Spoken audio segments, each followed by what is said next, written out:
नमस्कार, मी रीना गंधक पुन्हा एकदा तुमच्यासमोर वाचक म्हणून तयार. चला तर मग सुरू करूया. आज आपण रेल्वेचा प्रवास करणार आहोत. पण तत्पूर्वी चॅनलला सबस्क्राईब केले नसेल तर लगेच करा. लेखक आहेत प्रबोधनकार ठाकरे आणि वाचक आहे रीना निनेश गंधक. आणि आज वाचनाचा विषय आहे GIP रेल्वे. तर चला रेल्वेचा प्रवास करूया. मुंबई प्रांतात रेल्वे असावी असा उठाव मुंबईला प्रथम सर जमशेदजी जीजीभाई आणि जगन्नाथ नाना शंकर शेठ यांनी केला. मुळजी जेठा, मोरारजी, गोकुळदास, आदमजी परिभाई, डेव्हिड ससून वगैरे अनेक नामांकित नगरशेठजींचे अर्थात त्यांना पाठबळ होतेच. सन 1853मध्ये ग्रेट इंडियन पेनिन्शुला रेल्वेचा पहिला छोटा फाटा मुंबई ते ठाणेपर्यंत एकेरी रस्त्याचा तयार झाला. लोखंडी रुळावरून इंग्रज आगीनगाडी चालवणार ही कल्पनाच लोकांना मोठी अचंब्याची वाटली. अखेर मुहूर्ताचा दिवस जाहीर झाला. दिनांक 8 एप्रिल सन 1853 सोमवार रोजी सायंकाळी 5 वाजता पहिली आगगाडी मुंबईहून निघाली. पानाफुलांचे हार, तोरण, निशाणे लावून 10 मोठे खोलीवजा डबे शृंगारलेले. रसिकांनो, रेल्वे डोळ्यासमोर येते ना. इंजिनावर इंग्रजांचे मोठे निशाण फडकत आहे. डब्यात गादीच्या खुर्च्या. कोच यावर रेल्वेचे सगळे डायरेक्टर, सर जमशेदजी जीजीभाई, नाना शंकर शेठ आणि इतर नगरशेठ जमानिमा करून बसलेले. बरोबर 5 वाजता आगगाडीने कू कशी शिट्टी दिली आणि आपला कर्णा फुंकून आपल्या भगभग फकफक प्रवासाला सुरुवात केली.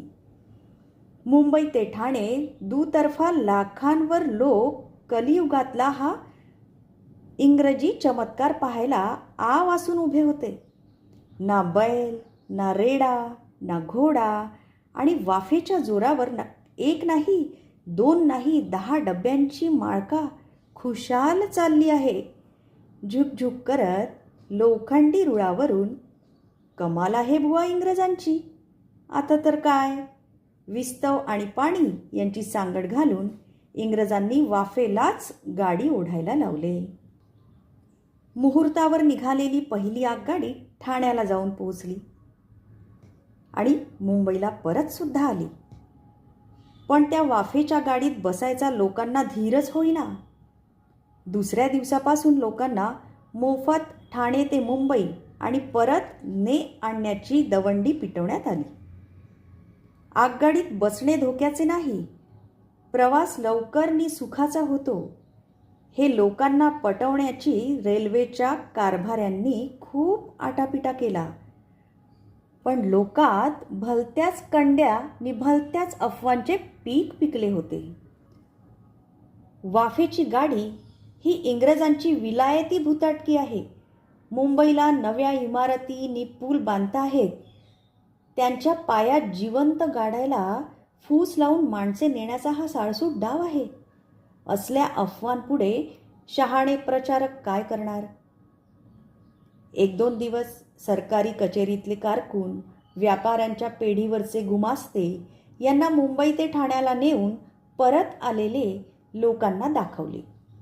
त्यांनी आपले अनुभवही सांगितले. तेवढ्यानेही कोणाचे समाधान होईना. अखेर दर माणशी 1 रुपया इनाम आणि मोफत प्रवासाचा डंका वाजवला. पैशाच्या लालुचीने ठाण्याच्या घंटाळीवरचे आणि मुंबईचे लोक आगगाडीने जाऊ लागले. पण तेव्हा त्यांच्या घरची माणसे आजूबाजूला उभी राहून ठणाण धाय मोकलायची. म्हणजेच आरडाओरडा करायची.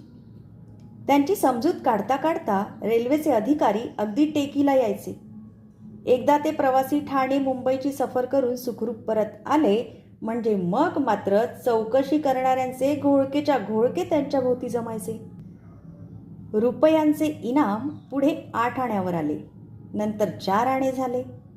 लोकांचा धीर चेपलासे पाहून इनामे बंद झाली. निसर्रास तिकिटे चालू केली. एरवीचा ठाणे मुंबईच्या बैलांच्या खटारगाडीचा प्रवास म्हणजे तब्बल 1 दिवस खायचा. पण आता काय, अवघ्या 1.25 तासात ठाण्याचा आसीन मुंबईला येऊ जाऊ लागला. मग मात्र लोकांची झुंबड लागली. इकडे इंजिनियर लोक कर्जत पळसधरीपासून बोरघाट पोखरण्याची योजना ठरवत असतानाच खंडाळ्याहून पुण्यापर्यंतचा सपाटीचा रेल्वे रस्ता सन 1858च्या फेब्रुवारीत पूर्ण झाला.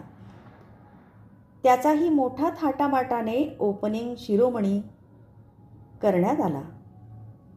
खंडाळा पुण्याच्या दरम्यान खडकी आणि तळेगाव अशी 2च स्टेशने ठेवण्यात आली. रस्ता एकेरीच होता बरं का. बोरघाटाचे काम चालले असतानाच मुंबई पुण्याचा रेल्वे प्रवास अगदी जोरात सुरू होता. कसा ती मौज ऐका आता. पुण्याची गाडी खंडाळ्याला आली की सगळ्या पॅसेंजरांना तेथून पालख्या, डोल्या, खुर्च्या आणि बैलगाड्यात बसवून घाटाखाली खोपवलीला आणायचे. सगळा काफिला खोपवलीला आला का तेथे पुन्हा आगगाडीत बसून झुकझुक करीत खुशाल मुंबईला रवाना व्हायचे. प्रवाशांची ही घाट उतरणीची सुखसोय निसरबराई पाहण्याचे कंत्राट मुंबईच्या करशेटजी जमशेटजी नावाच्या एका व्यापाऱ्याने घेतलेले होते. घाट उतरणीचे 4 तास धरून पुणे ते मुंबईचा रेल्वे प्रवास अवघ्या 18 तासात व्हायचा. याचेच ज्याला त्याला मोठे नवल वाटायचे. रसिकांनो, रेल्वेचा प्रवास धोक्याचा नाही हे पटवण्यासाठी रेल्वेच्या कारभाऱ्यांनी खूप आटापिटा केला बरं का.